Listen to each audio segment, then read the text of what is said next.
Around 10 p.m. on January 30th, 1993, Lynette Tschida went to the Winn Dixie store in Eustis. It was at the Grove Square Shopping Center in Lake County, Florida. She saw a young man and a teenage boy sitting on a bench near the entrance of the store. As she walked in the store, she noticed how intense the older one was. He was tall, muscular. His smooth but dark skin and handsome features betrayed by an angry scowl. He watched Lynette enter the store, and she felt his eyes on her back as the automatic doors slid shut. Lynette went shopping. For those unaware, Winn Dixie is a southern grocery chain. I spent a lot of time in the store as a kid, though as an adult I became a Publix faithful. Can't beat their subs. Back to Lynette, as time passed, she forgot about the man who had mad-dogged her on the way into the store. By the time she finished shopping and checked out, the two outside had left her thoughts. Lynette didn't notice that the two young men were sitting on a nearby bench. It was too late before she realized one of them was walking ahead of her, and the other behind, keeping pace. Lynette didn't know what to do once she noticed. She was holding on to every moment. If she ran, then it would force whatever was going to happen all at once. She picked up pace. As she approached her car, the taller one ahead of her went to the end of her car's front bumper, turning around and stood. She quickly got into the car and locked the doors. Her hands shook, her breathing uncontrolled. Both of the man's hands were pressed to the hood of her car. Now seeing him, staring at her this way, Lynette could see that he was much younger than she expected, in his late teens or early 20s. The spell broke, and she saw something, or to be more correct, the lack of something. Checking her rearview mirror, Lynette could see that the younger one was now missing from behind her vehicle. Moving quickly, she put her car into reverse, and it was only when she was pulling away that she saw the younger one had been creeping up the side of her vehicle. A chill went down her spine. What had just happened? As she drove away, Lynette saw the two walking back towards the store. The smaller one was moving quickly, but the tall one, he was walking backwards, staring at her, staring through her as she pulled out of the parking lot. Welcome, listener. I'm glad you're here. Take a seat next to the fire. Welcome to Obscura, where we shine a light on the dark.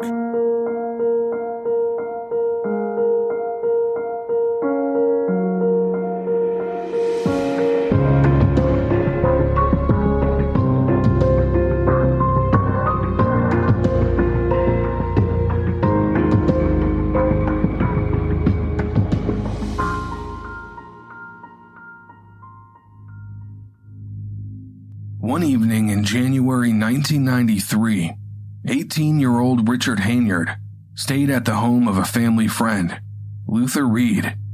While Reed was making dinner, Henyard went to his bedroom and took a gun that belonged to Reed. Listener, a gun in these hands is less than ideal. Richard Henyard is a deadly combination of both young and angry. He was born to a mother who cared little for him. No, Richard's mother didn't play with him. There were no gifts, no gentle hugs, no encouragement, no playtime. His mother instead preferred to abuse drugs and alcohol. That left little room to nurture young Richard. Although his father saw him on occasion, he remained a pale figure in Richard's life, coming in and out, providing little guidance. His father didn't mean much to him. When he was lucky, the young man received special attention from his godmother, Jacqueline Turner, but even this was rare. Not enough to dispel that violent fluid coursing through his veins. At 170 pounds, Richard stood at an athletic 6 foot 2 inches tall. His muscles were ropey and pulled taut. His thick wrists carried large hands, and his eyes burned menacingly, with stress lines on his brow, even when his face remained resting and placid. Living as a black youth in the South during turbulent times, no less, it's not surprising that he carried himself with a natural intensity. Later that month, on Friday, January 29th, Decacia Johnson, a longtime acquaintance of Richard, saw him in Eustis, Florida. While they were talking, Richard lifted his shirt and flashed his newly acquired piece. Shanice Hayes also saw Richard Henyard that same evening. He told her he was going to a nightclub in Orlando and to see his father in South Florida. He showed Shanice a small black gun and said that in order to make his trip, he'd carjack, kill the owner, and put the victim in the trunk. William Pugh saw Henyard with a gun during the last week of a cooler-than-usual January, and Henyard tried to persuade Pugh to participate in a robbery with him. Later that day, Pugh saw Henyard with a 14-year-old Alphonsa Smalls. Just a kid. Pugh wondered what he was talking to him about. As if he had telepathy, Richard Henyard turned and stared at Pugh. He didn't say anything, just stared at him with those terrible eyes. After a moment, Richard flashed his gun a second time. He then stomped up to Pugh, seemingly bothered by something. He told Pugh that he needed a car, that he was going to take his pick at either the hospital or a grocery store. Asked Pugh if he liked that. Sure, Pugh said, rubbing his head nervously. He didn't know what Richard wanted him to say. The young, angry man stared at Pugh for a moment, not saying anything. There was a moment between them. Pressure seemed to build. Then it passed. Richard laughed and walked away. Pugh let out his breath. He wasn't aware that he had been holding it. Dorothy Lewis, a 34-year-old single mother who lives in Eustis, Florida, pulled into the Winn Dixie parking lot with daughters, 3-year-old Jasmine and 7-year-old Jamelia. It was late, past 10 p.m. Dorothy wanted to shop quickly so she could put the girls to bed. She'd have to put the girls down herself. It wasn't easy being a single mother. Dorothy was widowed after her husband died, left to raise her babies alone. Miss Lewis noticed 2 young men sitting on a bench near the doors as she and her daughters entered the store. Dorothy didn't notice the tall one staring at her.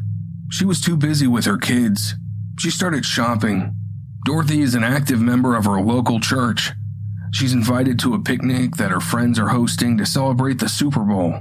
Dorothy was asked to bring a dessert, so she settled on making a strawberry pretzel salad.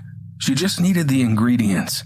After finishing her shopping, she checked out and then left the store, the cart trundling along on the uneven parking lot.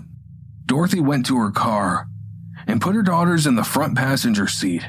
As she was walking behind the car to the driver's side, Miss Lewis noticed Alphonsa Smalls coming towards her. As the shorter one approached, he pulled up his shirt and revealed a gun in his waistband. He turned to Richard and shouted, "Hey man, this is the one." Smalls ordered Miss Lewis and her daughters to get to the back seat of the car, and then called to Richard Henyard again. The tall youth approached the car. Smalls moved out of the way. He put his hand, palm down, on the top of the vehicle. He then leaned down, sort of hanging, put his head through the car. "We want your car," he told Dorothy, uncomfortably close to her face. She was too frightened to even think. Richard stared a moment, and then turned away as if he was bored. He climbed into the front seat and started the car.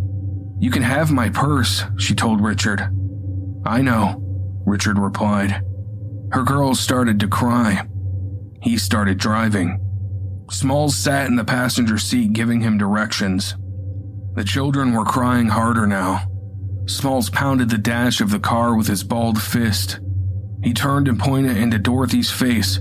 "Shut the girls up," he told her, barely containing his rage. They continued to drive, getting further away from town. Dorothy started to pray. Out loud, she begged Jesus for help.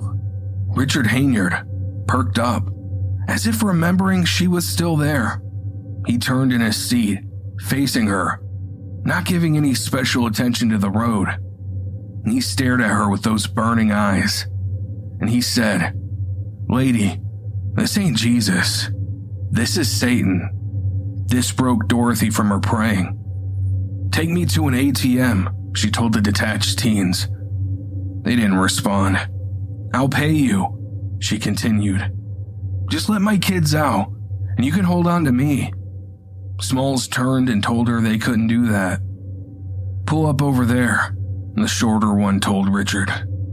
It was Hicks Ditch Road, and it was deserted. They were surrounded and closed in by trees. Part of Dorothy wanted to run, to fight, but her babies were with her. She knew she had to comply. Richard opened the door and leaned in, hanging there again. Immediately, the girls started crying. Smalls opened the door on the other side of the vehicle. He leaned down and he told the girls to shut up. Dorothy held her girls tight. "If I do what you say, you'll leave my girls alone, right?" Richard stared for a moment, leaning in the car, and then he slowly nodded. Richard put his hand out, pointing it towards Dorothy. She took it and was led behind the car. He began to pull her pants down, and then her underwear. He bent her over the car and began to rape her. The act went on for some time. Dorothy looked over and saw the pistol sitting on the trunk. Richard had placed it there when he started. She knew what she had to do. She started inching her hand closer to the gun, her fingers sliding slowly, as to not alert him. She could feel the gunmetal cold against the edge of her fingertips. If Dorothy could reach it, she would have her revenge. Even better yet, she could save her children. The surface of one of her fingers rested on the gun now. It was just a little further. And, "You're not gonna get that gun, bitch." Smalls struck her and grabbed the gun. After Richard was done, it was Smalls' turn. He was violent and shook the car with his movements.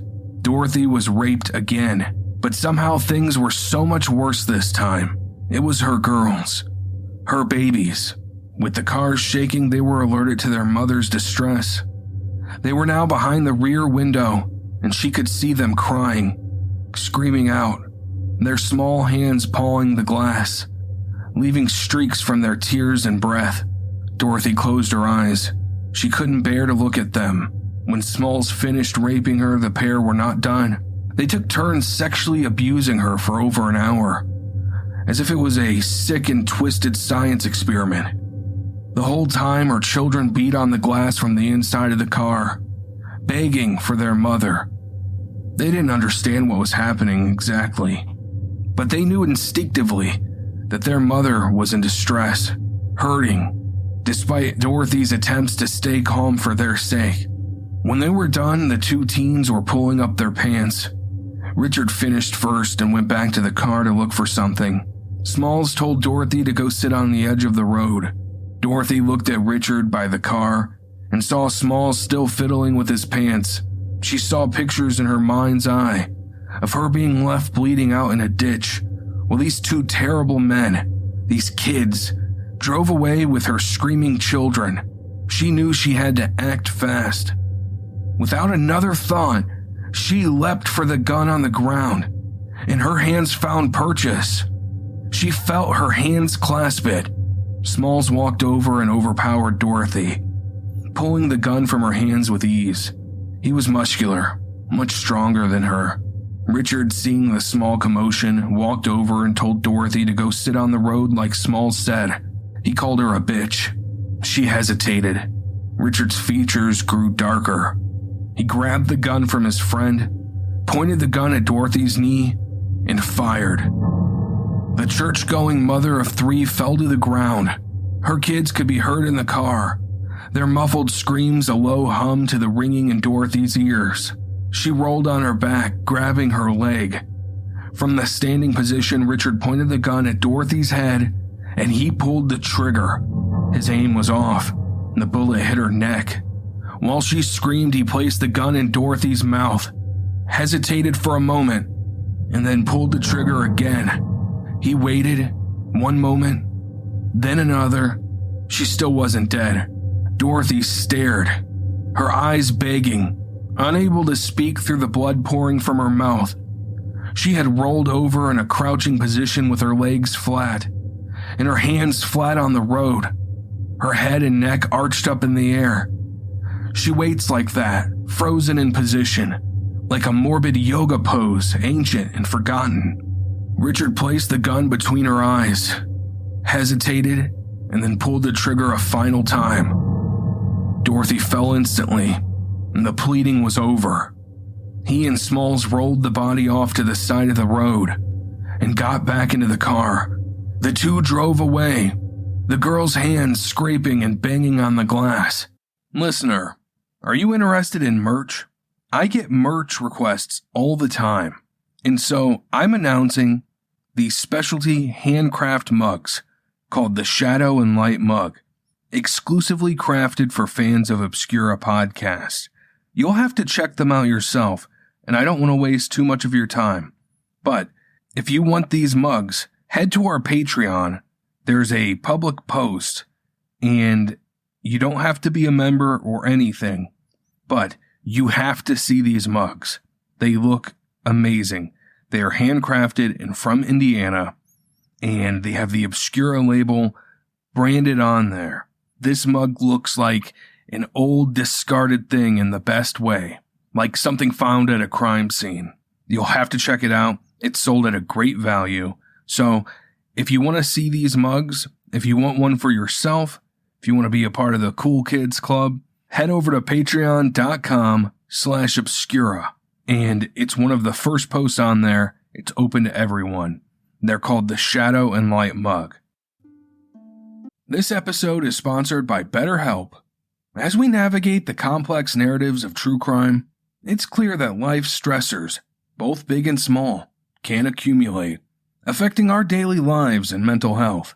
It's important to have a space to voice these concerns, to unravel the personal mysteries we carry within us. Therapy offers a safe space to do just that. It's not only for moments of crisis, but for anyone aiming to foster better coping skills, set healthy boundaries, and ultimately, thrive. BetterHelp facilitates this by providing online therapy that's tailored to your schedule, making it both convenient and flexible. With BetterHelp, starting therapy is straightforward. Fill out a brief questionnaire and get matched with a licensed therapist. If you find your needs aren't being met, you can switch therapists at any time without any additional charges, ensuring you find the right fit for your journey. If you've been considering therapy or curious about how it can help, give BetterHelp a try. Take a moment. Visit betterhelp.com/obscura today to get 10% off your first month. That's BetterHelp, HELP.com/obscura. Take a moment to support your mental health. As we take a moment's pause in the middle of our exploration of the dark corners of humanity, let's explore a different kind of mystery, one that takes you back to the roaring 1920s with June's Journey. In this hidden object game, you slip into the role of June Parker, tasked with unraveling the murder mystery of her sister. Each scene is meticulously designed, filled with hidden clues that lead you deeper into a storyline, riddled with danger, romance, and scandalous family secrets. I've personally ventured through the ornate parlors of New York to the charming streets of Paris within this game, each chapter peeling back layers of a complex narrative that's as engaging as it is visually stunning. Beyond just solving mysteries, June's Journey invites you to escape into an era of opulence as you build and customize your very own estate island. It's the perfect blend of challenge and relaxation that I find incredibly refreshing, especially after delving into the often intense themes of our podcast. For those of you who thrive on solving puzzles and uncovering stories, June's Journey offers a chance to channel your inner detective. Discover your inner detective when you download June's Journey for free today on iOS and Android. Step into June's shoes and help her solve the ultimate mystery. Can you uncover the truth behind her sister's tragic demise? Now, let's dive back into our own mysterious journey here on Obscura. Stay tuned and keep your wits about you. Why are so many dogs suffering from health issues? Actress Katherine Heigl, who's helped save over 16,000 dogs through her foundation, says she's seeing more issues with dog joints, odors, and health than ever before. And after doing a ton of research, she feels there's one place we can look to improve any dog's health: their food. What she's discovered is that the way many dog foods are made can actually create toxins that could be wrecking our dog's health. And this is true even for many premium brands. Fortunately, she found that just by adding a few special superfoods to her dog's food, she saw huge transformations in their health. She's made a 20-minute video explaining step by step how anyone can do the same thing to see incredible changes in their dog's health. Listener, I've watched this video, and honestly, it's 20 minutes well spent. The health of my animals means everything to me. This stuff has improved the coats and energy of mine, and they love it. Normally they are picky with food, but they really enjoy this stuff. Go to badlandsfood.com/obscura and watch Catherine's video right now. Again, that's badlandsfood.com/obscura. The sky is full dark, empty of stars. Dorothy lay in the ditch, her eyes open. Her first thought is that it was just a nightmare, but then the pain sets in, and the fear and the panic. And what about her babies? She's on her feet, one leg gunshot, a hole in her neck, blood dried and caked in and around her mouth. When the .22 caliber bullet struck her forehead, it shattered before cracking the skull. Dorothy lumbers forward, testing her leg. She almost falls, hunches over, and the pain shoots through her thigh. Not a good sign. She stands up right again. To her best ability, another step, and she's down. She crawls back up, moves forward. She has to do this for her babies. She stumbles, she's falling, but before she does, she grabs a tree. That's when it clicks for her. Trees. She's surrounded by trees. She couldn't take the road, but she could use the trees. Dorothy presses forward, tree to tree, falling and crawling between the long stretches. The lizard part of her brain activated, calling out for survival, panting and sweating and breathing and crying. This continues for 3 hours, listener. 3 hours. Dorothy crawls the step of the house. She knocks and prays that someone, anyone, is home. The homeowners pull back their curtain. They peer out the window. They see a figure, a white dress covered in blood. They call 911, but they don't open the door. Dorothy Lewis collapses.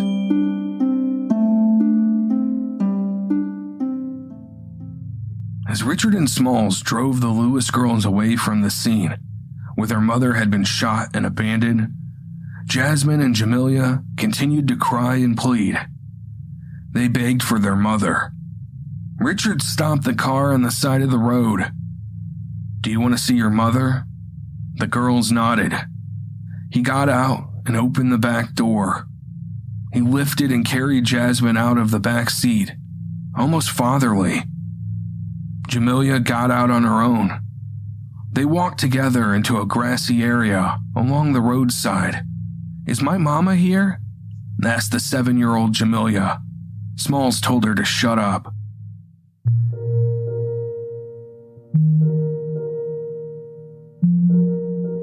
Sometime after 4 a.m. on January 31st, 1993, several officers from the Eustis Police Department responded to a residence at Jules Court in response to a call concerning a woman who had been raped and shot. When they arrived, the officers encountered Dorothy Lewis sitting on the front doorstep in a white dress, covered in dried blood. Although Miss Lewis was obviously upset, she was coherent and told the police that she had been shot and raped. She described her assailants as 2 black males. One of the assailants was not too tall, had a medium complexion, a muscular build, dark clothing, and a hat. The second assailant was described as being tall, muscular, had a medium complexion, angry eyes, and wore a light-colored workout suit with a hoodie. Photographs were taken of Miss Lewis, and as she was being strapped down, she begged the officers to save her babies. She was then airlifted to the Orlando Regional Medical Center in Orlando. Dorothy was going to live. In the morning, Dorothy woke up. Clearing her eyes, she saw a figure by her bedside. Panic kicked in before her vision cleared. It was her sister, Margaret. "Is this a dream?" Dorothy asked. "Am I dead?" Margaret climbed down to her knees and shook her head. She grasped Dorothy's hands, and both sisters began to cry. They held each other for a moment, and then Dorothy pulled away. She looked at her sister. "Where are my babies?" When informed of the call, Officer John McKimmey reported to Officer Mike Walsh that he had previously responded to an area near Hicks Ditch Road in response to a report of a woman covered with blood. This occurred at 1:24 a.m., but when McKimmey arrived, he was unable to locate anyone. Ironically, Dorothy had stumbled away from help, prolonging her pain. McKimmey did find a girl's coat lying by the side of the road, which he left on the ground. Several officers went to Hicks Ditch Road to search the area and located the child's jacket and a garage door opener, of all things. Blood was located in 3 distinct patterns on the ground near the road. Although some footprints were located near the bloodstains, no photographs nor impressions were taken of the prints. Expanding the search of the area resulted in the locations of the bodies. At a distance of more than 1,200 feet north of the area where the bodies were found, a large blood stain was located. A videotape of the scene was made and shown in court. On the videotape, there were footprints near the bodies, but these footprints were never examined. Later that evening, Bryant Smith, a friend of Smalls, was at his home when Smalls, Richard, and another individual appeared in a blue car. Richard bragged about the rape, showed the gun to Smith, and said he had to burn the bitch because she tried to go for his gun. Shortly before midnight, he also stopped at the Smalls house. While he was there, Clinda, Smalls' sister, noticed blood on his hands. When she asked Richard about the blood, he explained that he had cut himself with a knife. The following morning, Sunday, January 31st, Richard had his auntie, Linda Miller, drive him to Smalls' home. Clinda saw Richard shaking his finger at Smalls while they spoke, very animatedly, but she did not overhear their conversation. What she couldn't hear is that the two were now acutely aware that Dorothy had survived. She was all over the news. That same Sunday, Richard went to the Eustis Police Department and asked to talk to the police about the Lewis case. He indicated that he was present at the scene and he knew what happened. Richard told a story implicated Smalls and someone named Emmanuel Yan. Listener, would you believe me if I told you that this was an attempt for Richard to collect a measly $1,000 reward for information? However, after one of the officers noticed bloodstains on his socks, Richard eventually admitted that he helped abduct Miss Lewis and her children, raped and shot her, and was present when the children were killed. Richard continuously denied, however, that he shot the Lewis girls. After being ratted out by Richard, Smalls was also taken into custody. He returned the favor.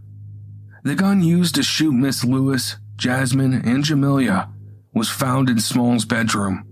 The autopsy of Jasmine and Jamelia Lewis showed that they both died of gunshot wounds to the head and were shot at very close range. Powder stippling around Jasmine's left eye, the site of her mortal wound, indicated that her eye was open when she was shot. Grim, I know. One of the blood spots discovered on Richard's socks matched the blood of Jasmine Lewis. High-speed or high-velocity blood spatter found on Richard's jacket matched the blood of Jamelia Lewis and showed that he was less than 4 feet from her when she was killed. Smalls' trouser had splashed or dropped blood on them, consistent with dragging a body. DNA evidence was also presented at trial, indicating that he and Richard raped Miss Lewis. Richard Henyard was sentenced to death. Alphonsa Smalls was spared the death penalty because he was a minor. He was sentenced to life without parole. Dorothy Lewis had a long recovery. She lived through the emergency surgery, but no one can fully escape such a toll. Immediately after her surgery, she lost the ability to taste and smell. Those senses came back with time, but she still suffers from post-traumatic stress disorder. She is blind in her right eye, and she has damage to her face and mouth. Dorothy met Hugh Brockington II. This 2 years after the shooting. She has devoted herself to her faith. Having dealt with his own trauma, Hugh has offered to support her in any way that he could. Dorothy gave birth to a son, Joshua. She likes to tell him that in heaven, he has 2 sisters waiting to play with him. Every year, Dorothy celebrates the girls' birthdays as a way to honor them. She's the co-pastor at the New Directions Family Worship Center in Ocala, Florida. On the day Richard was executed, there was a protest. Let's stop the killing. Thou shalt not kill.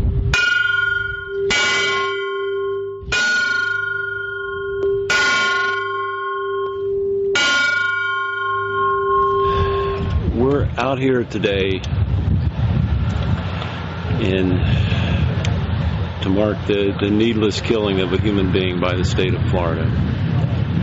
This is a person that's locked up in prison, is going to die in prison anyway. And yet the state spends $50 million a year on this program that kills people.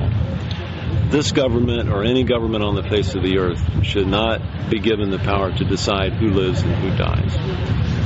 This is not about the execution of this one person today, regardless of what they did. And our sympathies are with the family of the little girls and what happened. Is just a horrible ordeal.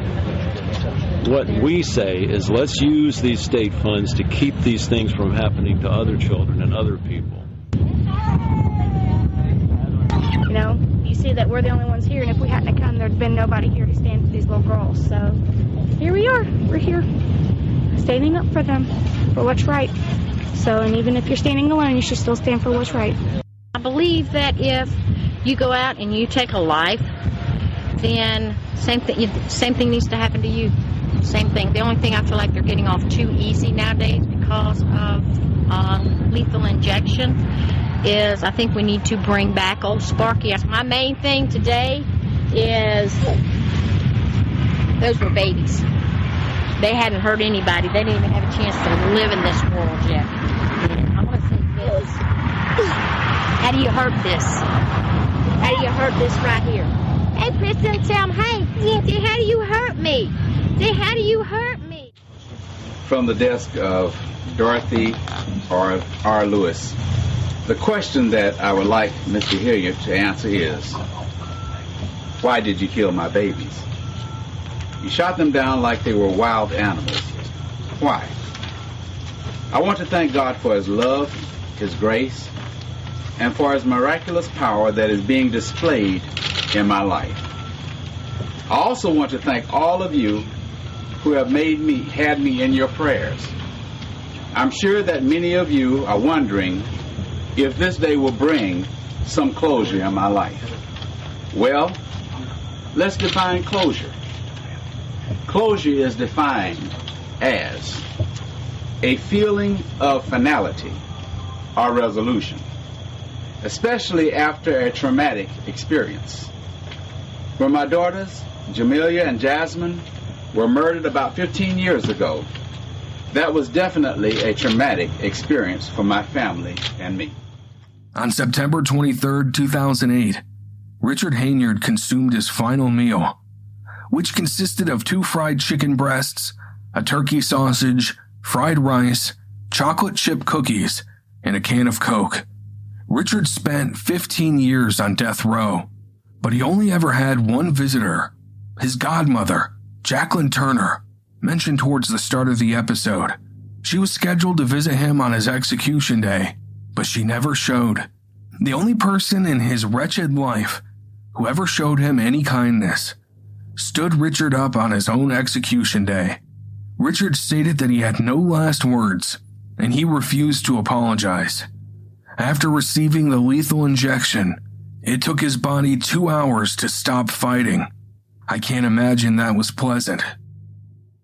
Today, Mr. Henyard's life was taken, and I do not have a feeling of resolution. Therefore, this day has not brought any closure in my life. Taking the life of Mr. Henyard is not going to revive my daughters.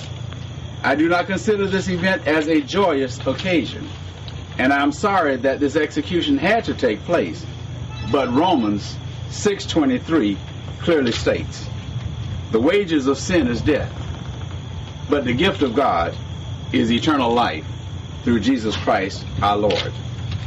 I pray that Mr. Henyard has sense enough to ask God to forgive him of his sin.